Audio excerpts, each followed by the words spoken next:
Община – это самое главное звено в сохранении традиционного образа жизни наших народов.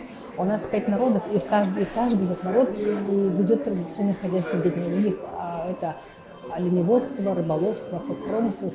И как раз-таки вот мы на съезд собираем те общины, которые непосредственно работают вот в этих отраслях. Конечно, у общин очень много проблем. Это проблемы, вопросы земельного права, вопросы природопользования вообще в целом, потому что очень много ограничений постоянно вот как бы нормативными актами создаются очень много различных проблем для деятельности общин.